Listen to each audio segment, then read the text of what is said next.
Bonjour à toutes et à tous, vous êtes sur R2R, la radio de Rouen, et c'est Au Miroir de Clio, une émission d'histoire, de toutes les histoires d'ici et d'ailleurs. À la réalisation Samuel Guerrier, au micro Luc Dérault.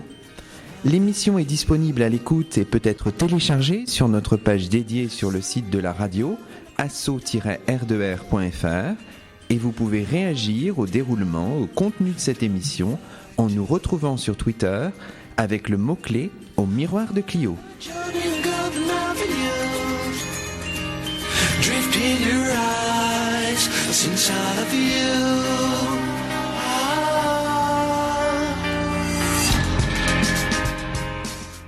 Aujourd'hui, c'est la 19e émission de l'année, diffusée exceptionnellement ce 3e dimanche du mois de juin.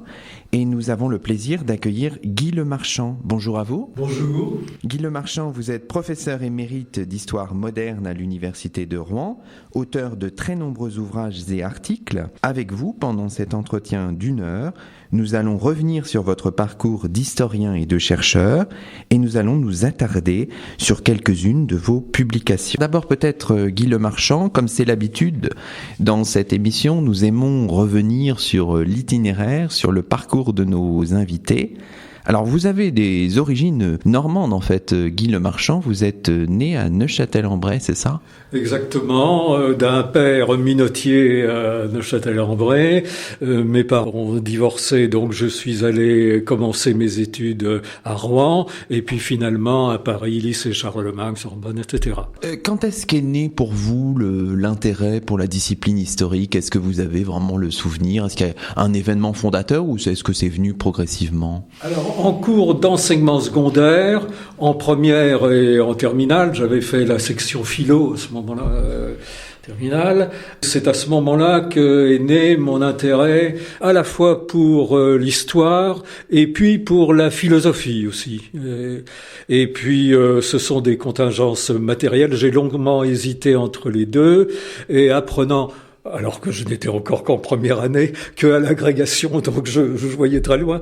Il y aurait pour la philo du grec et du latin, ou bien des sciences. J'étais porté, pas le grec j'ignorais, les sciences j'en sortais, j'avais fait C, je voulais pas en faire, donc j'ai opté vers l'histoire. Mais au point de départ, j'ai fait Sciences Po d'abord, une fois passé le bachot, par section économique, parce que je pensais succéder à mon père à la tête de la petite entreprise, et puis ça s'est pas fait comme ça.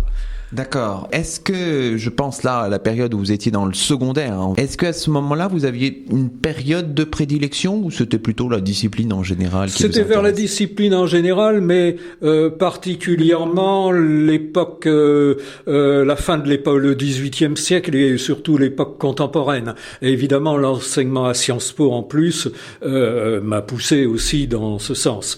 Ce n'est qu'après que j'ai bifurqué vers l'histoire moderne.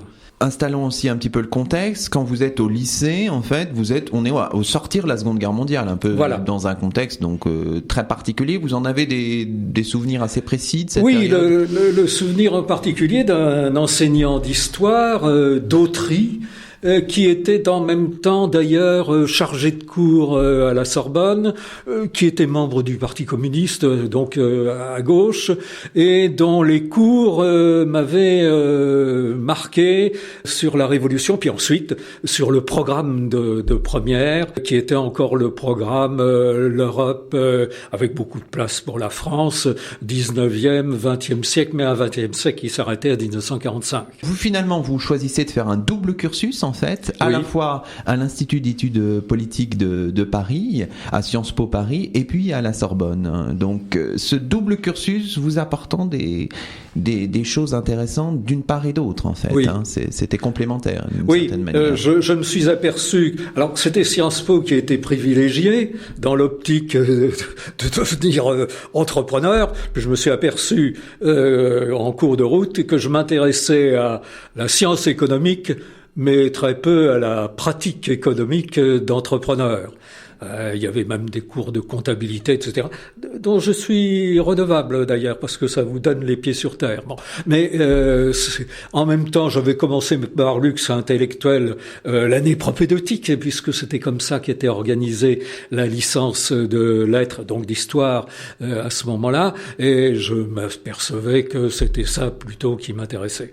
Donc une fois fini Sciences Po, j'ai terminé la licence, le mémoire de maîtrise, le CAPES Lagrègue en histoire. Quand vous étiez à la Sorbonne, vous avez eu des maîtres qui vous ont particulièrement marqué, des enseignants dont l'enseignement vous a semblé vraiment très intéressant, Guy Lemarchand? Tout à fait. Plusieurs. Je dirais celui qui m'a marqué le plus, c'est Ernest Labrousse, qui était le grand pape de l'histoire économique et sociale, avec lequel j'ai fait mon mémoire de maîtrise, et qui, dans le vent des annales, il n'était pas d'un collaborateur régulier de la revue Les Annales Économie, Société, Civilisation, mais c'était dans cet esprit, et je voyais, quoique encore assez mal, la différence entre ce courant et puis quelques autres plus d'histoire positiviste, surtout politique, qui persistaient encore à la Sorbonne chez certains, mais pas chez tous. À part Ernest Labrousse, il y a d'autres noms Oui, il y a d'autres noms qui me paraissent l'équivalent. Ainsi, Édouard Perroy, en Moyen-Âge, sur la société féodale, qui faisait le lien entre le fait politique, c'est-à-dire au moment de la société féodale, la recherche de la paix de Dieu, de la stabilisation des châtellenies, etc., et puis le substrat social. Ou bien, en Antiquité, André Aymar, je me souviens de ses cours sur la République athénienne au IVe siècle, où il montrait, dans l'esprit labroussien d'ailleurs, mais évidemment avec les éléments de l'époque, du IVe siècle avant Jésus-Christ, le lien entre le social et le politique. Et puis alors en géographie, surtout Pierre Georges, avec cette géographie branchée sur les questions d'actualité, sur les questions globales importantes, industrialisation, on ne parlait guère encore de désindustrialisation, c'était le contraire, mais rural, ville, la spécificité urbaine, etc. Alors, disons aussi pour l'anecdote, vous nous le disiez tout à l'heure hors micro, en fait, vous avez croisé, mais ça c'était à l'IEP, vous avez croisé un jeune homme qui va finalement se diriger vers la politique, qui s'appelle Jacques Chirac, c'est dans ces années-là? Oui, mais ça l'anecdote, mais bon, voilà. Purement anecdotique, parce que, en fait, il était, je crois, en la section service public, et moi j'étais dans la section économie. Non, nous n'avons pas eu d'autre rapport que de jouer au baby-foot dans le bistrot qui avait rue Saint-Guillaume, près de l'Institut d'études politiques. Bon, écoutez, très bien. Cette formation à l'IEP, à la Sorbonne, et puis évidemment, traditionnellement, on évoquera bien sûr vos recherches tout à l'heure, mais vous êtes allé vers les concours d'enseignement, le CAPES, l'agrégation d'histoire que vous avez passé et réussi à la fin des années 1950. Voilà. C'était le parcours classique finalement. C'était le parcours classique. Quel souvenir vous gardez de cette époque de préparation? C'était un concours très difficile à l'époque? Quelle était l'ambiance? Oui, c'était un concours où il fallait travailler, il y a aucun doute. On avait de relatives facilités matérielles dans la mesure où la plupart des livres et revues nécessaires étaient concentrés pas seulement à la bibliothèque de la Sorbonne, mais aussi et surtout à la bibliothèque de l'Institut d'Histoire, au 4e étage où se trouve actuellement, c'était la bibliothèque Ernest Lavis, et donc là, il y avait quelque chose d'extrêmement précieux et je dirais presque de stimulant. Et puis, on se connaissait tous, les étudiants. Vous avez obtenu l'agrégation d'histoire en 1959. Alors, oui. On peut consulter, maintenant c'est assez facile sur Internet, les résultats de ce concours. Alors, on voit 2e Michel Ballard, 3e Michel Rouche, 4e Maurice Garden, 5e François Billacois, 12e Michel Fontenay, et vous êtes, 17e, ex aequo, alors là c'est quand même assez amusant, avec Guy Bois, oui, qui aussi travaillera sur des thématiques assez proches des vôtres, voilà. Du point de vue conceptuel. Évidemment, sur la période, c'est pas tout à fait la même chose. Michel Paris, Jean de Vigry, Bernard Quillet, enfin, il y a des historiens, finalement, ces années-là génèrent un certain nombre de personnes qui ensuite vont obtenir des places, des postes importants, et puis vont produire des œuvres On travaillait historiographiques. beaucoup en petits groupes de travail, 5-6 unités, conseillés par les maîtres eux-mêmes, et ça avait un caractère très, très fructueux, très riche, très enrichissant. Vous obtenez l'agrégation d'histoire donc en 1959, on le disait, et ensuite vous allez partir en poste dans le secondaire au lycée Corneille, donc vous revenez dans votre Normandie à Rouen. Quel souvenir gardez-vous de ces années en lycée, dans le secondaire, donc dans la première moitié des années 1960, Guy Lemarchand? Au début, un souvenir très heureux parce que j'aimais beaucoup me balader. J'ai fait évidemment toutes les classes de la 6e à la terminale, donc de me balader dans des époques diverses, mais à la longue, j'ai éprouvé le besoin de la recherche et au bout de quelques années, il y avait le dialogue difficile et l'emploi du temps difficile, le temps consacré à l'enseignement, le temps consacré précisément à la recherche. C'est au lycée Corneille, je crois, que vous avez rencontré quelqu'un qui deviendra très proche de vous et avec lequel vous travaillerez à l'université de Rouen, c'est-à-dire Claude Mazoric. Effectivement. Alors on s'était connus antérieurement, mais on s'était rencontrés chez les étudiants communistes. Nous étions tous les deux au même parti, tous les deux historiens, et par contre aussi bien à des balles à la Sorbonne que des rencontres intellectuelles. On s'était rencontrés ainsi, on s'est retrouvés tous les deux au lycée Corneille, et ainsi de suite. Et puis ensuite à l'université. Et ensuite à l'université de Rouen. Finalement, vous intégrez l'université de Rouen, alors vous aurez divers statuts, assistant, maître de conférence, puis professeur des universités en 1990. Vous vous retrouvez tous les deux à l'université de Rouen à partir de 1967. Donc là, on est vraiment au début de l'université de Rouen qui est créée en tant que telle en 1966. Quel souvenir gardez-vous de cette époque des débuts pour l'université de Rouen? Quelle était l'ambiance dans ce campus naissant?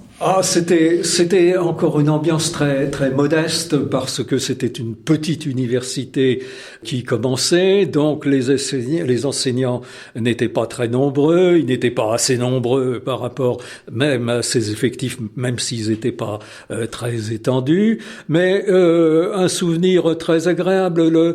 L'Institut d'histoire à ce moment-là, on était divisé non pas en départements, mais c'était le mot plus modeste, mais ça revient au même, d'institut. Et l'Institut d'histoire était dirigé par un homme extrêmement agréable, Jean Vidalac, historien contemporanéiste, qui venait de l'université de Caen et qui, au moment de la création de Rouen, avait opté précisément pour Rouen plutôt que de rester à Caen. Sa tutelle, parfois un petit peu anarchique, mais très débonnaire, très ouverte, était quelque chose de très agréable. Il y avait au sein de cette université tout de même des clivages. Vous l'avez dit tout à l'heure, chemin passant, vous apparteniez, je crois, depuis 1956 au Parti communiste. C'était le cas aussi, bien sûr, de Claude Mazoric, mais évidemment, tous les enseignants du département ou de l'Institut d'histoire n'étaient pas dans cette même logique. Donc j'imagine qu'il y avait des querelles idéologiques, enfin que c'était parfois musclé, non, peut-être Tout à fait. Guy Lemarchand. Tout à fait, et ça, il y a eu des affrontements. Il faut dire qu'on est quand même dans l'atmosphère, un fait général, mais qui a ses répercussions localement, la guerre froide. Et par conséquent, le marxisme assimilé abusivement au stalinisme était évidemment un front qui faisait qu'il se nouait contre le virus marxiste, éventuellement des unions sacrées et des batailles assez dures parfois avaient lieu à l'occasion, évidemment, pas tellement du choix des cours. Non, ça, quelles que soient les personnes, un certain libéralisme continuait à régner. Mais au moment des élections universitaires, quand il s'agissait de pourvoir aux postes vacants ou des postes nouveaux. Là, il y avait querelle. Là, il y avait quand même les fronts apparaissaient. Arrêtons-nous peut-être un instant sur votre combat militant politique. Donc, vous avez adhéré au Parti communiste en 1956. Alors pourquoi à cette date? On pourrait le rappeler à nos auditeurs. C'est même très précis, novembre 56, l'affaire de Hongrie, où j'avais vu les choses. Quand j'étais à Sciences Po, j'étais devenu sympathisant du Parti socialiste SFIO, plus à gauche, entraîné par les keynésiens en économie qui régnaient dans l'établissement, qui régnaient sans autoritarisme. Et donc ça m'avait influencé. Et donc ça me portait à gauche, mais c'est aussi l'époque de Guy Mollet, la trahison de Guy Mollet en face de la guerre d'Algérie. On en a vu d'autres depuis. Ça a été quand même un point de rupture. Et en face, cette affaire de Hongrie m'est apparue, comme l'a présenté l'Humanité de l'époque, le journal de l'Humanité, de manière trop simpliste. Il y avait effectivement dans cet épisode de soulèvement hongrois quelques relents fascistes qui apparaissaient. Il y avait également la main de la CIA, mais c'était loin d'épuiser l'affaire. Il y avait quand même le caractère populaire de ce soulèvement contre le régime Rákosi, régime stalinien, industrie lourde, prison, autoritarisme, etc. Et ça, je l'avais pas vu du tout. Je n'avais vu que l'affrontement des deux camps, le camp capitaliste, le camp soviétique progressiste. Et j'avais choisi. Et ensuite, tout au long des années 60, en 68, il y a l'affaire tchécoslovaque.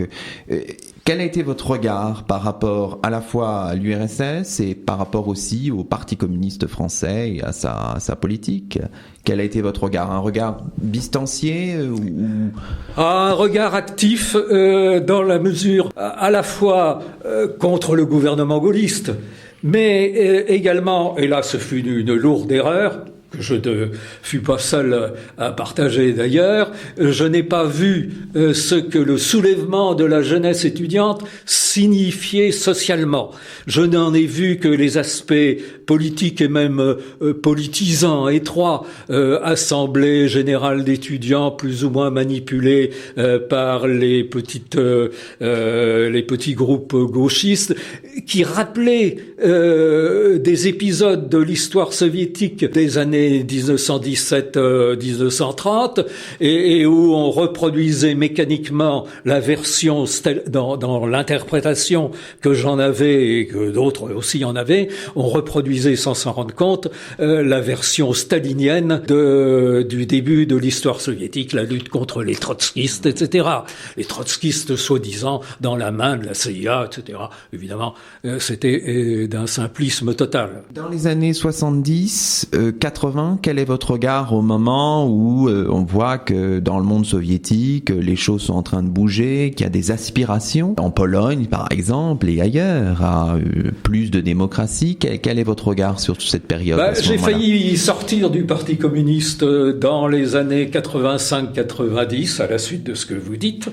Je me souviens, j'avais même, à ce moment-là, c'était, je dirais pas un titre, mais c'était une petite autorité, mais c'était quand même une autorité. J'étais secrétaire de la cellule de la faculté des lettres de Rouen du Parti communiste. Et j'avais écrit, et la cellule avait ratifié, une longue lettre au bureau politique du parti pour dire mais il se passe quelque chose dans le modèle soviétique, ce que vous venez de dire exactement.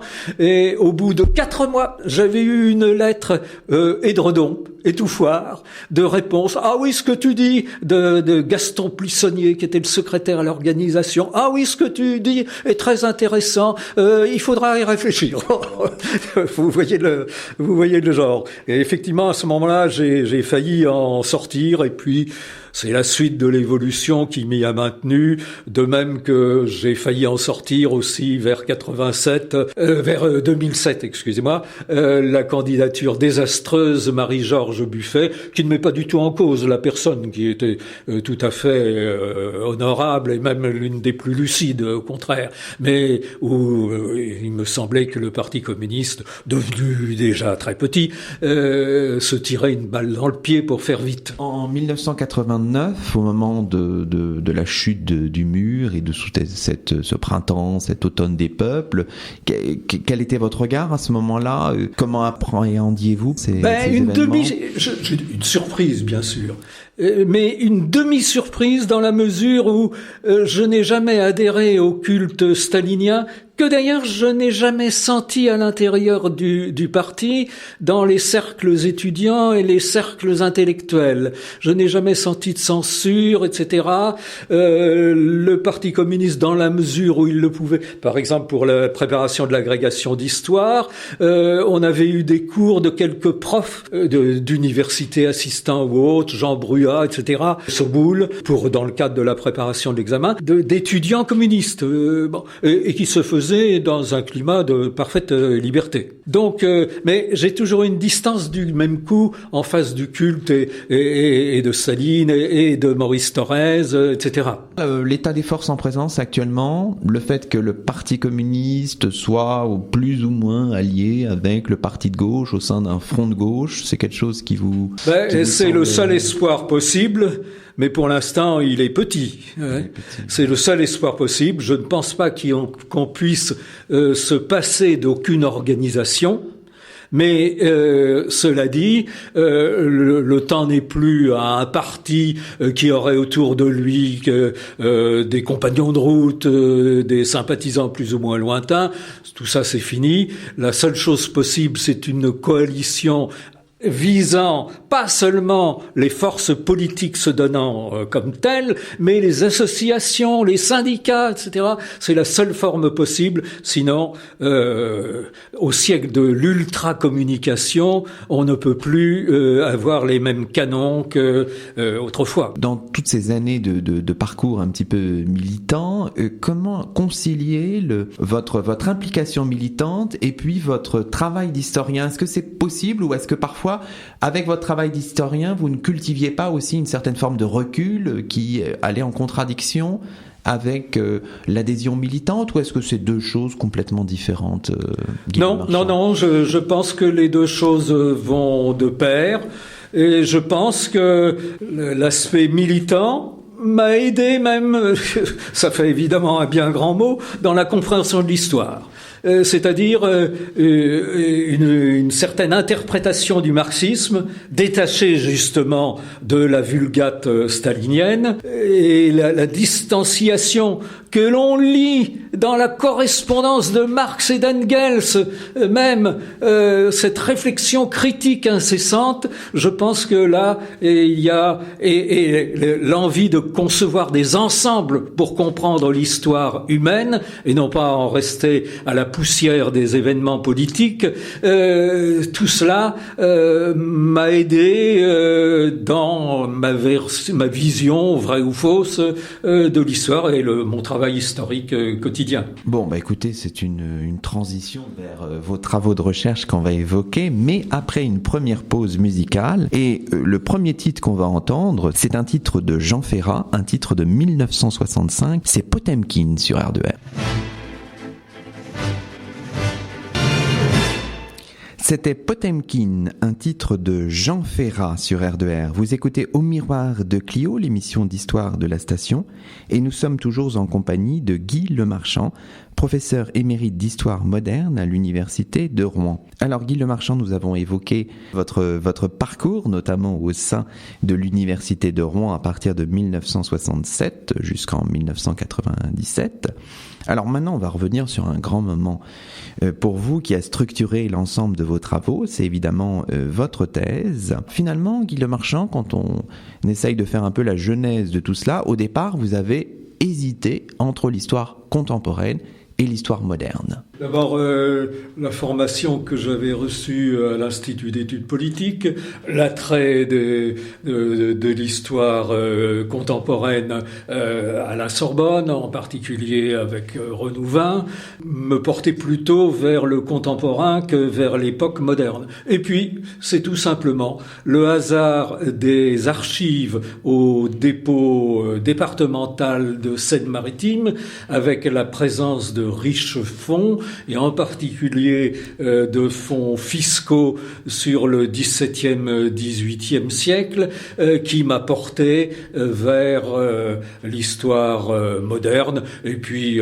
le fait aussi de s'apercevoir que quand on creuse une question, quelle qu'elle soit, elle finit toujours par être intéressante, et donc c'est cela qui m'a poussé dans ce sens. C'était une thèse d'État. Alors on va peut-être expliquer pour nos auditeurs ce que ça veut dire. Qu'est-ce que ça voulait dire une thèse d'État, qui n'existe plus maintenant? Non, alors c'était une thèse, c'était le type du chef-d'œuvre, entre guillemets,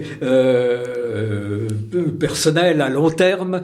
C'était une œuvre assez importante que l'on préparait sur au moins 10 ans, si ce n'est davantage.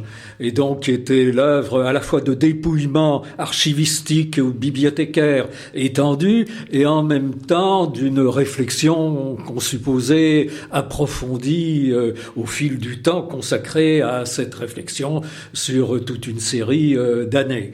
Et donc, alors la thèse d'État, à ce moment-là, ouvrait directement à la candidature éventuellement à des postes de professeur, etc. Oui, c'était l'équivalent à la fois de la thèse et de l'habilitation à diriger des recherches aujourd'hui. Alors, vous l'avez commencé dans les années 1960 et vous l'avez soutenu en 1986.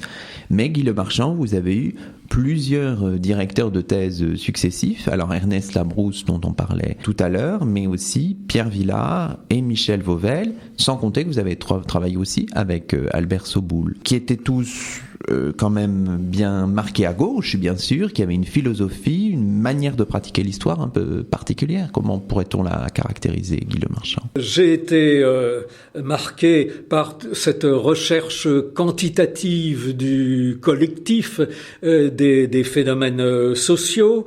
J'ai été marqué aussi par les cours à ce moment-là. J'ai retrouvé d'ailleurs dans ces livres ces cours. J'avais fait le certificat d'histoire économique à la Sorbonne, la licence étant divisée en certificats, et j'avais suivi des cours de Fernand Braudel au Collège de France, à côté de la Sorbonne, et donc l'importance également des phénomènes pour faire vite, géographie naturelle. Et donc, j'étais porté vers l'étude des ensembles et se présentait justement comme sujet de thèse le Pays de Caux, qui avait une spécificité géographique, humaine, historique particulière, et faut bien le dire aussi, bien sûr, des sources nombreuses. Et en même temps était paru en 1955 le grand rapport qu'on a un peu oublié aujourd'hui, d'Ernest Labrousse, Voix nouvelle de l'histoire sociale, qui préconisait précisément le dépouillement de ces séries d'archives fiscales, également poussées dans le sens du développement de la démographie. Et puis, à propos de la démographie, le hasard des rencontres m'a amené à rencontrer, je cherche son nom, l'un des fondateurs français de la démographie historique. Ça nous échappe, mais on va le retrouver. Son nom m'échappe, alors que j'ai travaillé plusieurs années avec lui. On a fait des comptages de documents aux archives départementales ensemble. Tout cela me poussait dans le sens, et le Pays de Caux présentait une certaine unité qui n'était pas artificielle. Donc vous aviez à la fois les sources pour le faire, et puis vous aviez aussi les méthodes, finalement, parce que, et là, vos maîtres ont compté Ernest Labrousse, mais aussi Pierre Villard. Faut rappeler, parce qu'on connaît plus trop Pierre Villard, peut-être qu'on peut rappeler. Parce qu'il a surtout travaillé sur l'Espagne, mais il est quand même l'auteur de ce recueil d'articles paru en 1982, Histoire marxiste, histoire en construction, je cite le titre de mémoire, qui est extrêmement important, qui a la même importance que le rapport de Labrousse de 1955 auquel je faisais allusion il y a un instant. Donc, ce travail, vous le démarrez dans les années 1960 avec des sources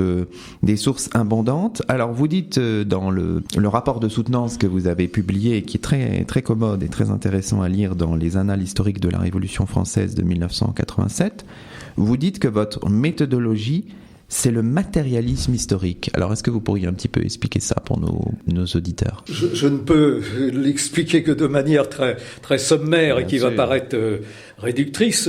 L'individu isolé n'existe pas. Il fait toujours, de gré ou de force, consciemment ou inconscient, partie de groupes divers. Et à partir de cette réflexion d'une banalité totale, l'importance de l'économie, car autre énorme banalité, les hommes mangent tous les jours et se vêtissent, surtout sous nos climats, tous les jours. Donc les besoins matériels sont importants. Du même coup, l'intérêt sur les courbes de prix, les courbes de salaire, les inventaires après décès, la structure de la propriété, la structure de l'exploitation, le pays de Caux est essentiellement rural, donc l'intérêt pour ces phénomènes collectifs qui dominent, qu'ils le veuillent ou non, l'individu. Et évidemment, les racines de cela, on les trouve non pas en les sacralisant, mais simplement en les lisant comme des œuvres momentanées de réflexion historique, en particulier chez Marx et Engels. On revient évidemment à la pensée de Karl Marx. Vous travaillez, vous, sur une période qui était relativement étendue et que vous avez finalement élargie vers l'aval pour atteindre le milieu des années 1790, donc la Révolution française. Voilà. C'est un choix qui est venu progressivement, pas forcément initialement, Guy Lemarchand ? Oui, c'est un choix qui s'est imposé peu à peu parce que il m'a semblé que il y avait, en étudiant la Révolution française, en particulier dans l'inspiration d'Albert Soboul, avec lequel j'avais des liens d'amitié, il m'a semblé qu'il y avait un lien entre le phénomène Révolution française et puis la préparation de l'Ancien Régime, et que la méthodologie applicable à l'un était, bien sûr, avec des éléments particuliers, applicable à l'autre. J'avais été très frappé par la thèse de doctorat de Soboul, faisant le lien sur les sans-culottes parisiens entre, là encore, le social et le politique. Si on devait un peu résumer, c'est difficile en quelques mots, vraiment l'axe démonstratif de votre thèse, quel est-il ? Qu'est-ce que vous réussissez à démontrer dans votre livre qui est paru finalement en 1989, Guy Lemarchand ? Eh bien, que des structures anciennes, ce qu'on appelle la féodalité, subsistent avec des transformations, mais venues du XIIIe siècle, venues de loin, subsistent encore au XVIIIe siècle, au moment du siècle des Lumières. Car il faut se dire, aujourd'hui c'est une vérité banale, mais l'étude de la seigneurie, c'est quelque chose qui avait, pour l'époque moderne, qui avait disparu. On se contentait de dire le servage disparaît au XVe siècle, au XVIe siècle il n'y en a presque plus. Maintenant c'est la montée du pouvoir royal, une vision politisante de la dynamique historique. Et donc et c'est Pierre Goubert, Beauvais-Beauvaisis 1960 qui remet en scène précisément la seigneurie et son importance, les droits féodaux, etc., etc. L'importance aussi Pierre Saint-Jacob, l'importance de la communauté rurale, la communauté d'habitants, où il y a une vie paysanne qui est bien loin du pouvoir royal, donc qui remet en cause une certaine vision de l'histoire positiviste, qui était quand même très politique et religieuse. C'est l'idée que les structures seigneuriales, féodales, se maintiennent longtemps, voilà. En fait. Traversent à la fois un moment de crise, le XVIIe siècle, mais traversent aussi les rythmes de la croissance du XVIIIe. Et cela, on ne peut l'expliquer que par le concept de mode de production, qui met justement en rapport les techniques de production et puis les phénomènes sociaux et politiques pour faire un ensemble dont les éléments sont souvent contradictoires entre eux, en interaction incessante. D'où je disais toujours aux étudiants, commencez toujours économie, démographie, structure sociale. Guy Lemarchand, il faut peut-être préciser la notion de féodalisme qui est structurante à la fois dans vos travaux de thèse et puis dans les travaux qui ont suivi. Est-ce qu'on pourrait proposer une définition pour nos auditeurs ? C'est un ensemble. un ensemble explicatif qui se voudrait explicatif du dynamisme historique, c'est-à-dire que les hommes dépendent des techniques de production et d'échange qu'ils emploient. Féodalisme, c'est l'agriculture à main, avec grande soumission aux aléas climatiques et naturels, invasion de sauterelles et tout ce que vous voudrez, faible possibilité de réserve, qui évidemment, du même coup, détermine un certain nombre de choses dans l'organisation de la société, voire de la politique. Deuxième élément, précisément, la répartition des moyens de production entre les hommes, à la fois le statut de la propriété, le statut de l'exploitation éventuellement, et puis le tout débouchant sur la formation du pouvoir et le sens de la délibération de ce pouvoir. Qui est représenté au pouvoir? Qui prend les décisions? Dans quel intérêt? Et dernière chose, et précisément le stalinisme effaçait totalement ça, l'aspect culturel. Et ça, incontestablement, c'est un des grands acquis des années 1980. C'est-à-dire que la société elle-même forge ses croyances en dépit de l'existence de religions universelles qui traversent les frontières des États et les continents même géographiques, il y a toujours une certaine correspondance entre les croyances majoritaires, les cultes majoritaires, et puis la structure et la pratique du commandement de la société. La monarchie absolutiste ne se conçoit pas en dehors, évidemment, de la religion d'État catholique, etc., etc.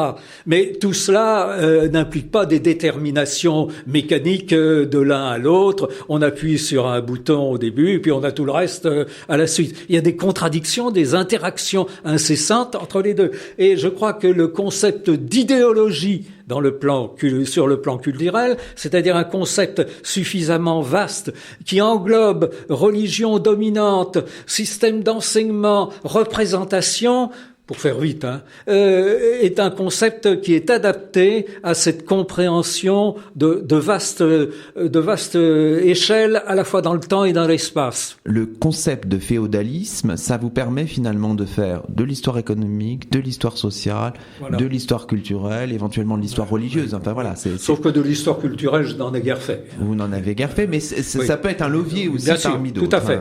D'accord. Alors, vous avez élargi dans un livre récent, donc là, dans votre historiographie, on fait un bond finalement, puisque on va jusqu'au livre paru en 2011.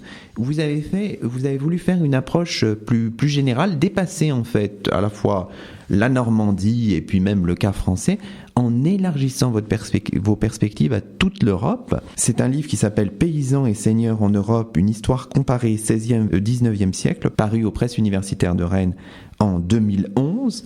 C'est une réflexion en fait sur le devenir des structures féodales à l'époque moderne, Guy Lemarchand. Oui, alors évidemment à l'échelle européenne et si possible planétaire. Planétaire, c'est beaucoup dire.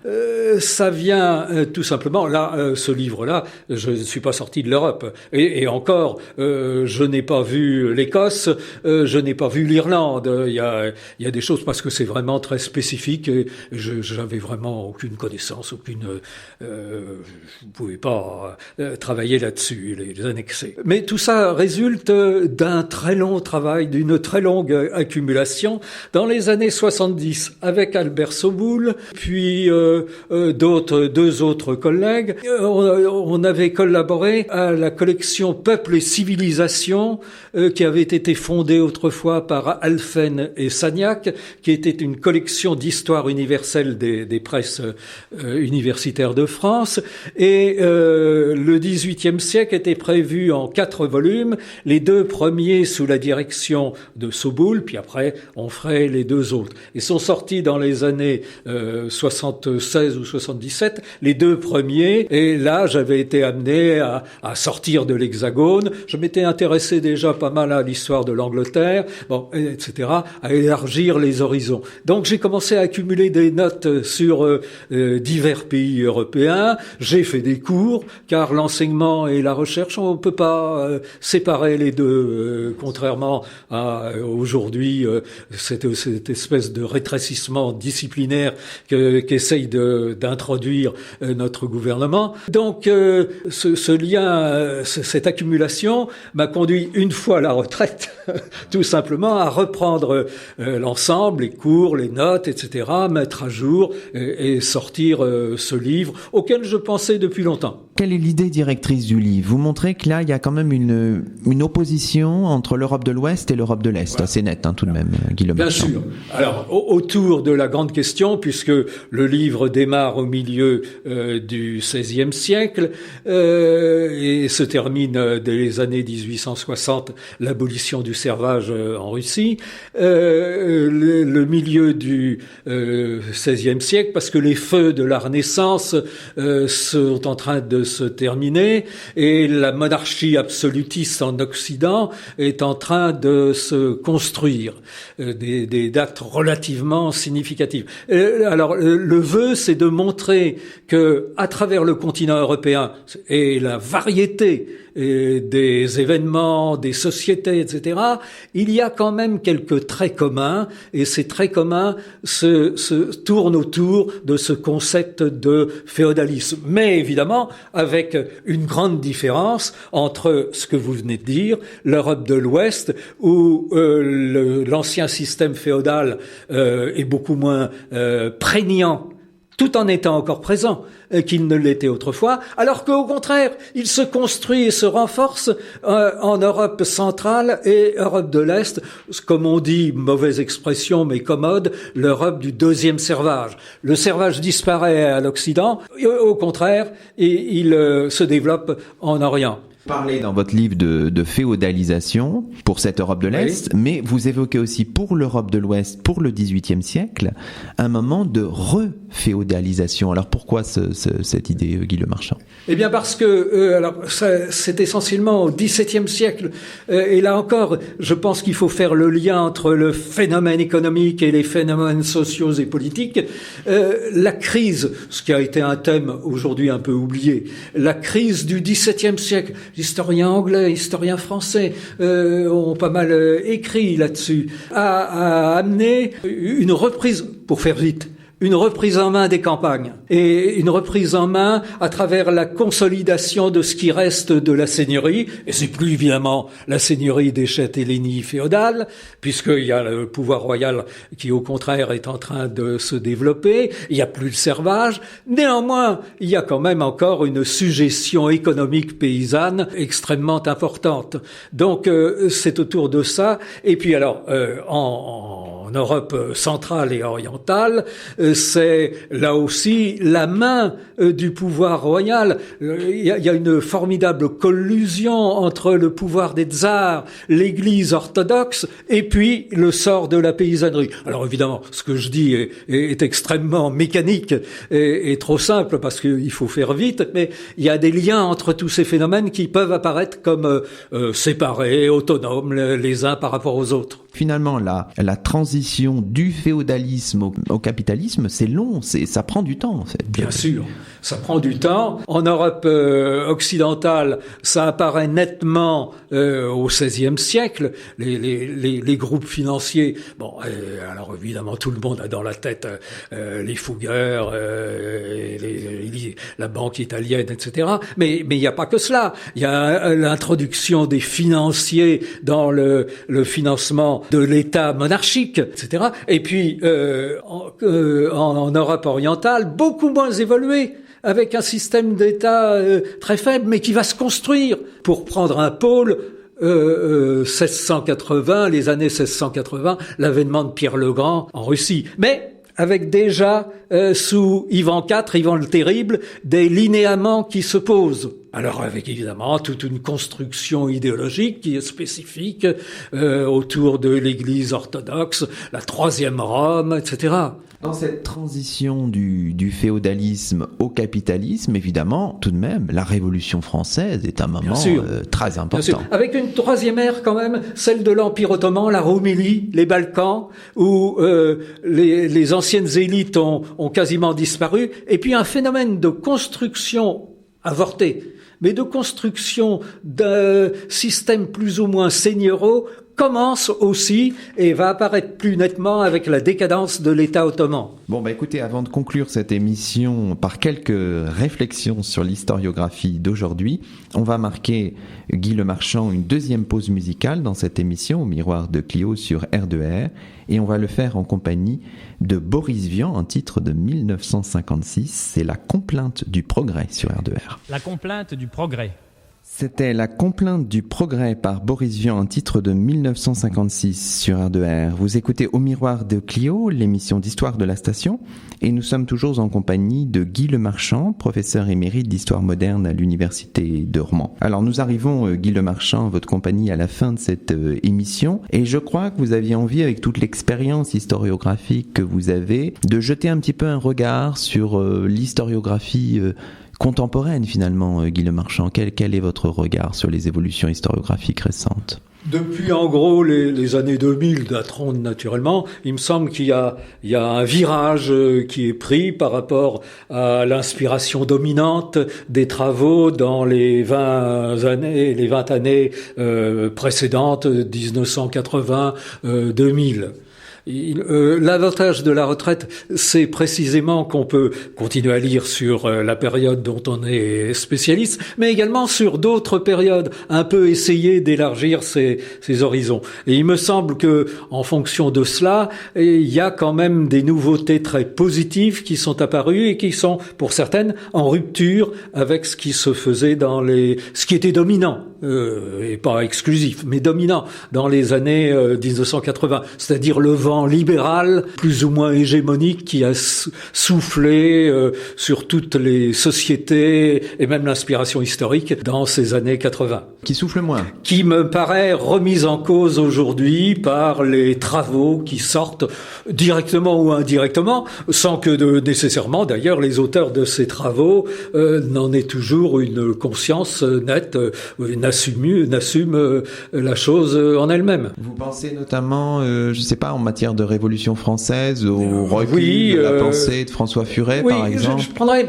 plusieurs points. D'abord, dans les travaux d'aujourd'hui, l'historiographie au sens d'histoire de l'histoire est devenue très importante. Quand on traite un thème ou quand on traite une région, tout de suite, les premiers chapitres, c'est qu'est-ce qu'on a écrit en histoire sur le sujet en question. Et ça donne justement une vision de la discipline historique comme n'étant pas, comme le représentaient les positivistes, la science neutre, impavide, au-dessus des débats de la société. Mais non, pas du tout. Elle est inspirée par la société dans laquelle les historiens vivent. Et puis, deuxième élément nouveau, l'importance des concepts interprétatifs. L'école des annales, quels que soient ses mérites, ils étaient grands, fuyait généralement l'utilisation de concepts. Aujourd'hui, c'est devenu banal de parler de proto-industrialisation, de système familial, d'utiliser donc des notions abstraites pour comprendre les réalités de terrain, tout simplement.